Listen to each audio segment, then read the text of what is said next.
Hey everyone, I welcome you all to my YouTube channel. So आज हम polity का एक और टॉपिक कंप्लीट करने वाले हैं इस वीडियो में, जो कि है कॉन्स्टिट्यूशनल अमेंडमेंट्स, संवैधानिक संशोधन। तो रिसेंटली जो भी अमेंडमेंट्स किए गए उनके साथ ही हम शुरू से अभी तक के इंपॉर्टेंट कॉन्स्टिट्यूशनल अमेंडमेंट्स मतलब संवैधानिक संशोधन और कॉन्स्टिट्यूशनल अमेंडमेंट्स के प्रोविजंस को देखेंगे और क्वेश्चंस के थ्रू भी हम काफ़ी कुछ कवर करेंगे। तो वीडियो एंड तक जरूर देखिएगा। तो सबसे पहले कॉन्स्टिट्यूशन के की फैक्ट्स देखते हैं। डॉक्टर भीमराव अंबेडकर, जो चेयरमैन ऑफ ड्राफ्टिंग कमेटी थे, father of constitution of India के नाम से जाने जाते। 389 मेंबर की कॉन्स्टिट्यूएंट असेंबली थी और बाद में पार्टीशन के बाद 299 रह गई, 299। और इसमें 15 विमेन भी कॉन्स्टिट्यूएंट असेंबली के मेंबर थे, मतलब संविधान सभा के मेंबर थे। और ये जो कॉन्स्टिट्यूएंट असेंबली है, ये पहली बार 9 दिसंबर 1946 को इसकी बैठक हुई। प्राइम मिनिस्टर जवाहरलाल नेहरू ने उस वक्त ऑब्जेक्टिव्स रिजोल्यूशन 13 दिसंबर 1946 को मूव किया था, जो बाद में प्रीएम्बल के तौर पर, मतलब भारत के संविधान की प्रस्तावना के तौर पर 22 जनवरी 1947 मतलब 22 जनवरी 1947 को अडॉप्ट कर लिया गया प्रीएम्बल। ये वही ऑब्जेक्टिव रिजोल्यूशन था जो प्रीएम्बल बन गया। 2 years 11 months 18 days लगे कॉन्स्टिट्यूशन को ड्राफ्ट करने में। कॉन्स्टिट्यूशन जो इंडिया का है वो अडॉप्ट किया गया 26 नवंबर 1949 को, और इसीलिए हम लोग कॉन्स्टिट्यूशन डे भी 26 नवंबर को मनाते हैं। और ये जो कॉन्स्टिट्यूशन है ये इफेक्टिव हुआ 26 जनवरी 1950 से, मतलब जो लागू हुआ ये 26 जनवरी 1950 को हुआ, और इसीलिए इस दिन हम लोग रिपब्लिक डे मनाते हैं। अब जो ओरिजिनल कॉन्स्टिट्यूशन है वो हैंड रिटन था, उसको प्रेम बिहारी नारायण रायजादा ने लिखा था, और हर एक पेज जो डेकोरेटेड था आर्टिस्ट के द्वारा, वो आर्टिस्ट कहाँ से थे? शांति निकेतन से थे, जिसमें बेवहर राम मनोहर सिन्हा और नंदलाल बोस भी थे। 3 एक्सक्लूसिव कॉपीज अभी, जो 22 इंच लंबी और 16 इंच चौड़ी है इंडियन कॉन्स्टिट्यूशन की, वो स्पेशल हीलियम फील्ड केसेस में सेंट्रल लाइब्रेरी ऑफ पार्लियामेंट में रखा हुआ है। इंडिया का जो कॉन्स्टिट्यूशन है वो लॉन्गेस्ट कॉन्स्टिट्यूशन है वर्ल्ड का, और नेशनल फ्लैग जो है वो अडॉप्ट किया गया था 22 जुलाई 1947 को। नेशनल एंथम जो है, जो जन गण मन है, वो 24 जनवरी 1950 को अडॉप्ट किया गया था। नेशनल सॉन्ग जो वंदे मातरम है वो 24 जनवरी 1950 को अडॉप्ट किया गया था। नेशनल एम्ब्लेम जो लायन कैपिटल ऑफ अशोका है, अशोक स्तंभ से लिया गया है, वो 26 जनवरी 1950 26 जन 1950 को अडॉप्ट किया गया था। इंडियन कॉन्स्टिट्यूशन ना फ्लेक्सिबल है ना रिजिड है, बल्कि ये दोनों का एक कॉम्बो है। साउथ अफ्रीका के कॉन्स्टिट्यूशन से कॉन्सेप्ट ऑफ अमेंडमेंट को बोरो किया गया है। आर्टिकल 368 जो पार्ट 20 में है कॉन्स्टिट्यूशन के, वो एम्पावर करता है संसद को, मतलब पार्लियामेंट को, कि कॉन्स्टिट्यूशन को अमेंड कर सकते हैं। और इसका जो प्रोसीजर है वो भी आर्टिकल 368 में लिखा है, except the basic structure of the constitution. ये जो बेसिक स्ट्रक्चर है, जिसको हम लोग मूल संरचना कहते हैं संविधान की, वो क्या है? वो judgement of Supreme Court in Kesavananda Bharati case, जो 24 अप्रैल 1973 का केशवानंद भारती का केस था, उसमें सुप्रीम कोर्ट ने जजमेंट में कहा था कि पार्लियामेंट के पास कॉन्स्टिट्यूशन को अमेंड करने का, मतलब संविधान में संशोधन करने का पावर तो है, पर बेसिक स्ट्रक्चर ऑफ कॉन्स्टिट्यूशन को पार्लियामेंट अमेंड नहीं कर सकता है। मतलब संविधान की मूल संरचना में कोई परिवर्तन नहीं हो सकता है। तो कॉन्स्टिट्यूशनल अमेंडमेंट्स 3 तरीके से किया जा सकता है। एक, जो अदर देन आर्टिकल 368, मतलब किसी दूसरे आर्टिकल में भी मेंशन किया हुआ है कि सिंपल मेजॉरिटी ऑफ पार्लियामेंट के द्वारा अमेंडमेंट हम कर सकते हैं कॉन्स्टिट्यूशन में। जैसे मान लीजिए अगर आपको नया स्टेट इस्टेब्लिश करना है, नए स्टेट का फॉर्मेशन करना है, या नया स्टेट एडमिट करना है अपनी कंट्री के अंदर, ठीक है, और बाउंड्री में अल्टरेशन करना है, मान लीजिए किसी राज्य की बाउंड्री जो है बढ़ानी है या घटानी है, या नाम बदलना है, या सेकंड शेड्यूल में किसी तरह का चेंज करना है। आपको पता है ना सेकंड शेड्यूल यानी दूसरी अनुसूची क्या है, जिसमें एमोल्यूमेंट्स, पे, अलायंसेज, प्रिविलेजेस के बारे में लिखा है, प्रेसिडेंट, गवर्नर, स्पीकर, जजेस, इन सब के बारे में। और 5th शेड्यूल में भी चेंजेस अगर करना है आपको, सेकंड शेड्यूल में तो चेंज कर ही सकते हैं, 5th शेड्यूल या 6th शेड्यूल में भी चेंज करना है तो सिंपल मेजॉरिटी ऑफ पार्लियामेंट के द्वारा ये होगा। इसमें आर्टिकल 368 की कोई जरूरत नहीं है। इसमें 5th शेड्यूल तो आपको पता ही होगा, एडमिनिस्ट्रेशन ऑफ शेड्यूल्ड एरियाज और शेड्यूल्ड ट्राइब्स 5th शेड्यूल में आता है, और एडमिनिस्ट्रेशन ऑफ ट्राइबल एरियाज जो है वो 6th शेड्यूल में आता है। सिटीजनशिप में भी अगर किसी प्रकार का चेंज करना चाहते हैं तो सिंपल मेजॉरिटी ऑफ पार्लियामेंट से सिटीजनशिप में हम अमेंडमेंट कर सकते हैं। उसी तरीके से इलेक्शन अगर पार्लियामेंट का है या फिर स्टेट लेजिस्लेचर का है, मतलब संसद का, यानी कि लोकसभा, राज्यसभा या राज्य की विधानसभाओं के इलेक्शन को अगर हम किसी तरह का प्रोसीजर उसमें अमेंड करना चाहते हैं तो वो भी सिंपल मेजॉरिटी ऑफ पार्लियामेंट के द्वारा कर सकते हैं। डीलिमिटेशन भी करना चाहते हैं अगर, तो सिंपल मेजॉरिटी ऑफ पार्लियामेंट के तहत कर सकते हैं। अब आर्टिकल 368 के अंदर जो अमेंडमेंट होते हैं वो कैसे होते हैं इसको समझ लेते हैं। एक है amendment by special majority of the parliament, मतलब विशेष बहुमत के द्वारा, संसद की विशेष बहुमत के द्वारा अमेंडमेंट कैसे होता है, संशोधन कैसे होता है। तो ये जो स्पेशल मेजॉरिटी है इसका क्या मतलब होता है, more than 50% of total membership of each house, यानी किसी भी हाउस की बात करें, अगर आप लोकसभा की बात करें तो लोकसभा के जो टोटल मेंबरशिप हैं, कोई बता सकता है कि लोकसभा की सदस्यता कितनी और राज्यसभा की सदस्यता कितनी है? अभी कमेंट बॉक्स में लिखकर बताएं। तो जो मेंबरशिप है, टोटल मेंबरशिप, उसके 50% से ज्यादा और 2/3 of the members of each house की मेजॉरिटी होनी चाहिए, प्रेजेंट होनी चाहिए, और वोटिंग भी इतने ही लोगों की होनी चाहिए। तो जितने भी मेंबर्स होंगे उनमें 2/3 की मेजॉरिटी होनी चाहिए जो प्रेजेंट रहेंगे और वोट करेंगे। जैसे कि फंडामेंटल राइट्स में अगर आपको अमेंड करना है या directive principles of state policies में किस तरह का अमेंडमेंट करना चाहते हैं, तो इसके लिए हम लोग special majority of the parliament के तहत अमेंड कर सकते हैं। वो आर्टिकल 368 के अंदर आता है।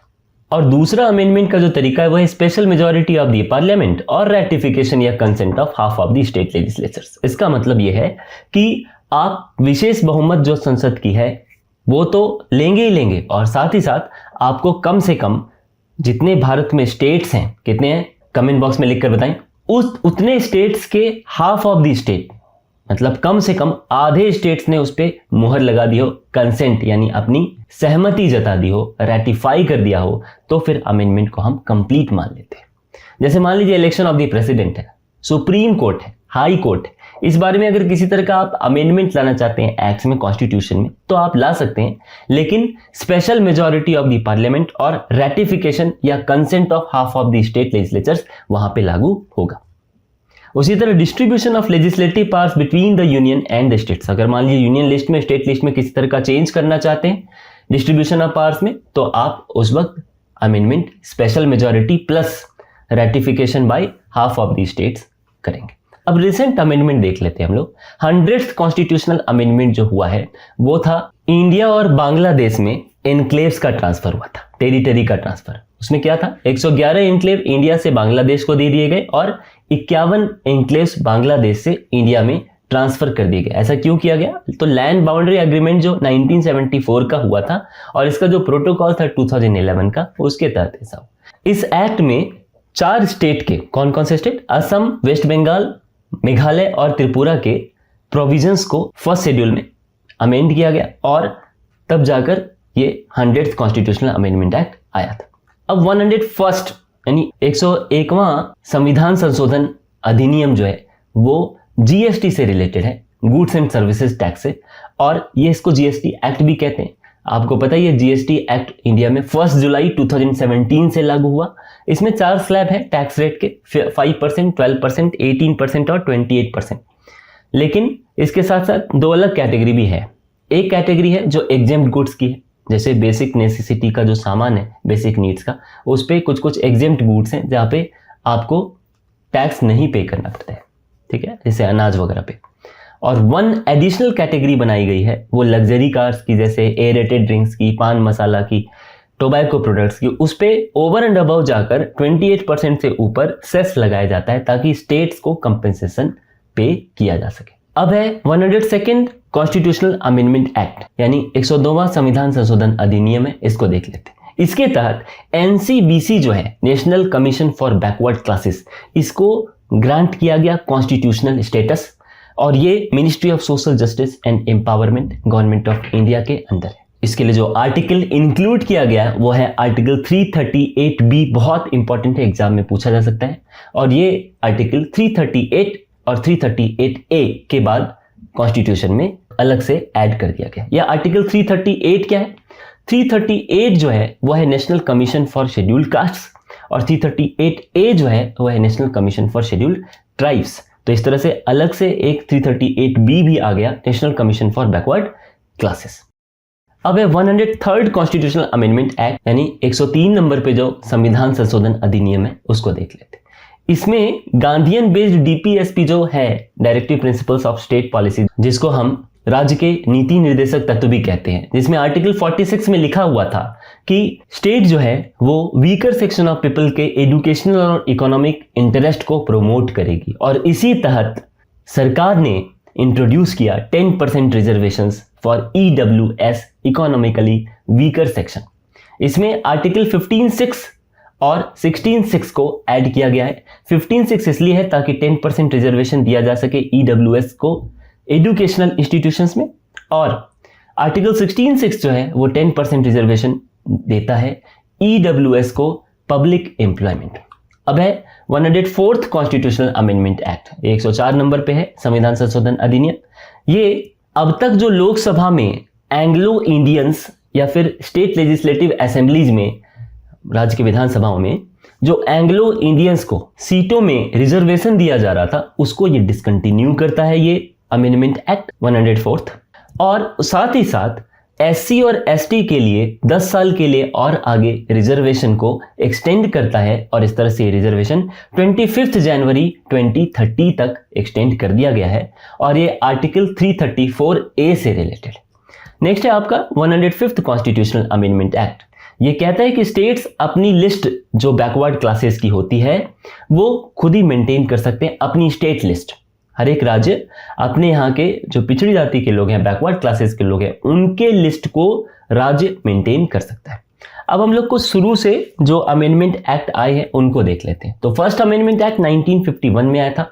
इसके तहत 9th शेड्यूल कॉन्स्टिट्यूशन में ऐड किया गया, और ऐसा इसलिए किया गया ताकि 9th शेड्यूल के अंदर कुछ एक्ट्स रखे जा सकें और उनको फंडामेंटल राइट्स के वायलेशन के लिए चैलेंज न किया जा सके सुप्रीम कोर्ट या हाई कोर्ट। एक तरह से उनको इम्यूनिटी प्रदान की गई।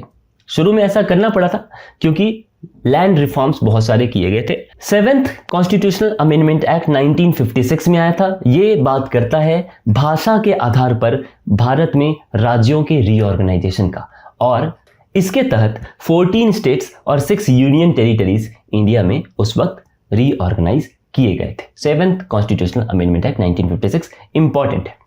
नेक्स्ट है आपका 24th कॉन्स्टिट्यूशनल अमेंडमेंट एक्ट 1971। इसके तहत पार्लियामेंट को पावर दिया गया कि वो कॉन्स्टिट्यूशन के किसी भी पार्ट को अमेंड कर सकता है, इंक्लूडिंग फंडामेंटल राइट्स मतलब मौलिक अधिकार, और article 13। 42nd constitutional amendment act 1976 को जान लेते हैं, जिसे हम मिनी कॉन्स्टिट्यूशन के नाम से भी जानते हैं। इसमें प्रीएम्बल में मतलब भारत की प्रस्तावना में 3 टर्म जोड़े गए, सोशलिस्ट, सेकुलर एंड इंटेग्रिटी। इसी के तहत नया पार्ट 4A भी कॉन्स्टिट्यूशन में ऐड किया गया। वो पार्ट 4A किससे संबंधित है? मौलिक कर्तव्य, fundamental duties for the citizens. ठीक है।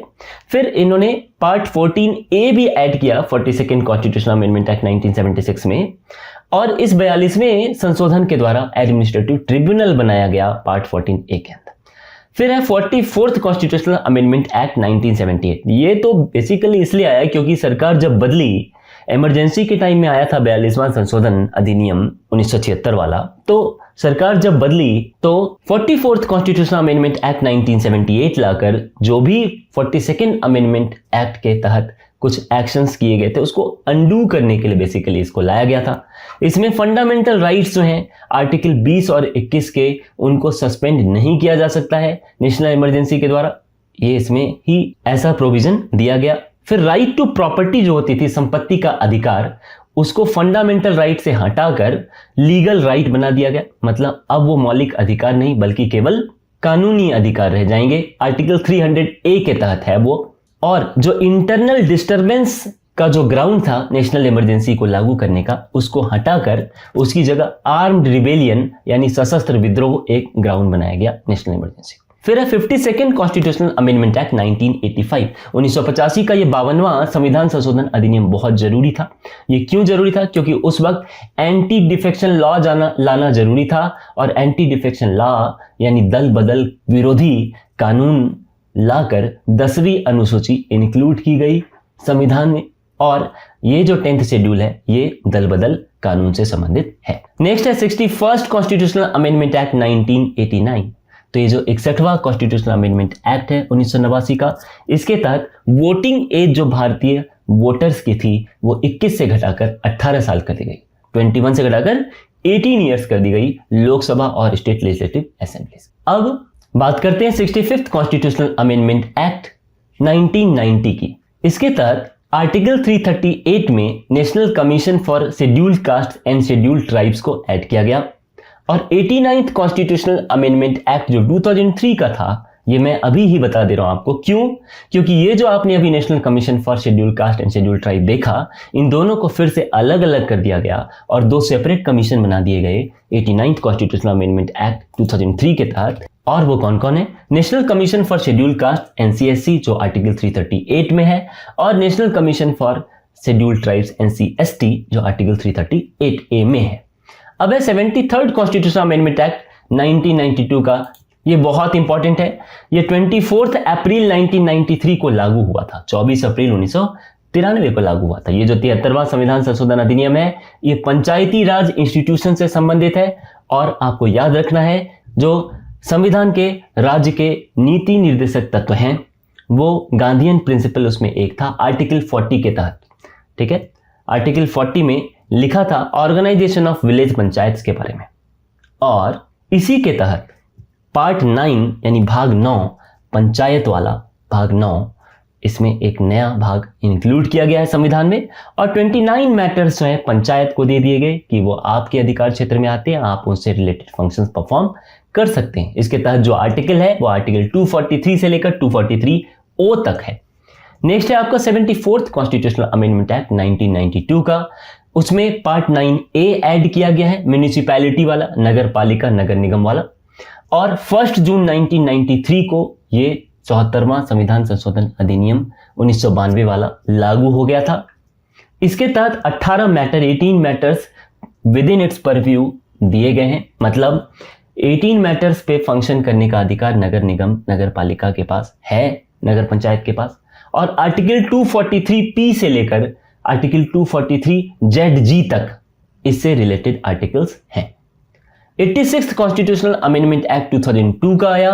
उसके तहत शिक्षा का अधिकार, राइट टू एजुकेशन को फंडामेंटल राइट मतलब मौलिक अधिकार का दर्जा दिया गया और ये आर्टिकल 21A के तहत मतलब अनुच्छेद 21A के तहत। फिर है 91st कॉन्स्टिट्यूशनल अमेंडमेंट एक्ट 2003 का, जिसके तहत आर्टिकल 75(1)A इंक्लूड किया गया और आर्टिकल 164(1)A इंक्लूड किया। आर्टिकल 75(1)A क्या कहता है कि total number of ministers including the prime minister, अगर आपको काउंसिल ऑफ मिनिस्टर्स में बनाना है तो 15% of total strength of Lok Sabha से ज्यादा नहीं हो सकता है। उसी तरीके से आर्टिकल 164(1)A ये कहता है कि जो total number of ministers including chief minister, अगर आपको काउंसिल ऑफ मिनिस्टर में बनाना है तो 15% ऑफ द टोटल मेंबर से ज्यादा एक्सीड नहीं कर सकते। उस राज्य विधानसभा के टोटल मेंबर्स के 15% से ज्यादा नंबर नहीं हो सकते मिनिस्टर के। एक बात और बता दूं, 12 से कम कहीं भी मिनिस्टर नहीं होंगे राज्य में। फिर है 97th कॉन्स्टिट्यूशनल अमेंडमेंट एक्ट 2011। इसके तहत पार्ट 9B ऐड किया गया संविधान में और इस संशोधन में for running cooperative societies terms को ऐड किया गया और आर्टिकल 43B भी DPSP में मतलब directive principles of state policies को आप राज्य के नीति निर्देशक तत्व भी कहते हैं, उसके तहत जोड़ा गया है पार्ट 4 में आर्टिकल 43B को, जिसमें लिखा हुआ है प्रमोशन ऑफ कोऑपरेटिव सोसाइटीज के बारे में। और आर्टिकल 19(1)C जो हमारा मौलिक अधिकार है, फंडामेंटल राइट ऑफ सिटीजन्स है, उसमें टू फॉर्म कोऑपरेटिव्स को जोड़ दिया गया है। जहां पर एसोसिएशंस की बात की गई है ना, एसोसिएशन फॉर्म करने की, वहीं पे कोऑपरेटिव्स को भी ऐड कर दिया गया। फिर है आपका 99th कॉन्स्टिट्यूशनल अमेंडमेंट एक्ट 2014 का जो NJAC से रिलेटेड था। NJAC इसलिए था कि नेशनल जुडिशियल अपॉइंटमेंट्स कमीशन, यानी कि जब कभी भी जजेस का अपॉइंटमेंट होगा कहीं किसी कोर्ट में तो उसके लिए एक NJAC करके कमीशन बनाया गया था, जिसको सुप्रीम कोर्ट ने स्ट्रक डाउन कर दिया, उनको अनकॉन्स्टिट्यूशनल और वाइड करार दे दिया। किसको? NJAC को। अब कुछ इंपॉर्टेंट लैंग्वेज रिलेटेड अमेंडमेंट्स बता देता हूं, क्योंकि 8th शेड्यूल जो हमारा है, 8वीं अनुसूची हमारी है भारत के संविधान की, उसमें भाषाओं से संबंधित कई बार अमेंडमेंट के बारे में एग्जाम में क्वेश्चन पूछ लिया जाता है। तो 21st कॉन्स्टिट्यूशनल अमेंडमेंट एक्ट 1967 का था, जिसके तहत सिंधी को 15th लैंग्वेज का दर्जा दिया गया। और 71st कॉन्स्टिट्यूशनल अमेंडमेंट एक्ट 1992 का था, जिसमें कोंकणी, मणिपुरी और नेपाली लैंग्वेजेस को जोड़ा गया। 92nd कॉन्स्टिट्यूशनल अमेंडमेंट एक्ट 2003 का था, जिसमें बोडो, डोगरी, मैथिली और संथाली लैंग्वेजेस को ऐड किया गया। आइए अब कुछ MCQ को देख लेते हैं। 10th schedule of the constitution was added by which amendment of the constitution. तो 10th शेड्यूल जो है वो 52nd अमेंडमेंट एक्ट 1985 के तहत जोड़ा गया है और इसलिए ऑप्शन नंबर बी होगा। नेक्स्ट क्वेश्चन है आपका, via which of the following amendments the term socialist was inserted in preamble of Indian constitution. तो जो सोशलिस्ट टर्म है वो 42nd अमेंडमेंट एक्ट 1976 के तहत जोड़ा गया है। मैंने आपको बताया ही था कि प्रीएम्बल में 3 टर्म जोड़े गए, सोशलिस्ट, सेक्युलर एंड इंटीग्रिटी। तो ऑप्शन नंबर बी करेक्ट होगा। नेक्स्ट क्वेश्चन है, which among the following constitutional amendment act reduced the age of voting from 21 years to 18 years. तो 21 साल से घटाकर 18 साल की आयु वोटिंग के लिए कब कर दी गई? तो ये 61st अमेंडमेंट एक्ट 1989 के तहत की गई। Option number C is correct. Next question है आपका, 73rd amendment of the constitution of India is related to which among the following. तो जो 73rd कॉन्स्टिट्यूशन अमेंडमेंट एक्ट है ये पंचायत से रिलेटेड है, इसलिए ऑप्शन नंबर ए करेक्ट होगा। ये कब लागू हुआ था कमेंट बॉक्स में लिखकर बताएं। 9th schedule to the Indian constitution was added by. तो 9th शेड्यूल जो है वो पहले अमेंडमेंट एक्ट के तहत 1951 में ही जोड़ दिया गया था। तो ऑप्शन नंबर ए करेक्ट होगा। और setting up of administrative tribunals वो किसके तहत? एडमिनिस्ट्रेटिव ट्रिब्यूनल्स को हम लोग प्रशासनिक अधिकरण भी कहते हैं। तो इनको हम लोग 42nd कॉन्स्टिट्यूशनल अमेंडमेंट एक्ट 1976 के द्वारा जोड़ा गया है। और इसके लिए जो आर्टिकल है वह है आर्टिकल 323A। कई बार एग्जाम में आ जाता है, बहुत इंपॉर्टेंट है। नेक्स्ट क्वेश्चन है आपका, which act give full statehood to Sikkim. तो सिक्किम को पूर्ण राज्य का दर्जा किस अमेंडमेंट एक्ट के तहत दिया गया? तो इसका करेक्ट आंसर होगा 36th कॉन्स्टिट्यूशनल अमेंडमेंट एक्ट 1975, मतलब 36वां संशोधन अधिनियम 1975। तो ऑप्शन नंबर ए करेक्ट होगा। नेक्स्ट क्वेश्चन है, गोवा को फुल फ्लेज स्टेट का दर्जा किस कॉन्स्टिट्यूशनल अमेंडमेंट एक्ट के तहत दिया गया? तो इसका जो करेक्ट आंसर है option number C 56th constitutional amendment act 1987 का। नेक्स्ट क्वेश्चन है, which constitutional amendment act provided reservation in admissions in educational institutions for students belonging to SC, ST and OBC। तो SC, ST, OBC के students को educational institutions में admission में reservation किस constitutional amendment act के तहत मिला? तो आंसर होगा 93rd कॉन्स्टिट्यूशनल अमेंडमेंट एक्ट 2006 का। तो ऑप्शन नंबर ए करेक्ट है। नेक्स्ट क्वेश्चन है, किस कॉन्स्टिट्यूशनल अमेंडमेंट एक्ट के तहत वोटिंग राइट्स 21 ईयर से घटाकर 18 ईयर्स वालों को भी दी गई? तो 61st कॉन्स्टिट्यूशनल अमेंडमेंट एक्ट 1989 का होगा। तो ऑप्शन नंबर डी करेक्ट है। नेक्स्ट क्वेश्चन है, इनमें से कौन सा अमेंडमेंट इमरजेंसी के दौरान पास किया गया था? तो आंसर ऑप्शन नंबर डी होगा, 42वां संशोधन अधिनियम, जिसको हम लोग मिनी कॉन्स्टिट्यूशन भी कहते हैं। ये 1976 में पास हुआ था। तो फ्रेंड्स, अगर आपको पता है कि इमरजेंसी लागू कब हुई थी 1975 में, वो डेट आप लिख सकते हैं, तो आप प्लीज लिखे कमेंट बॉक्स में। नेक्स्ट क्वेश्चन है, लोकसभा के टर्म को 5 से बढ़ाकर 6 साल तक का कर दिया गया किस अमेंडमेंट एक्ट के तहत? तो आंसर होगा option number B 42nd amendment act के तहत। नेक्स्ट है, भारतीय संविधान का कौन सा अनुच्छेद यानी कौन सा आर्टिकल कॉन्स्टिट्यूशनल अमेंडमेंट्स को डील करता है? तो option number C correct answer होगा, आर्टिकल 368।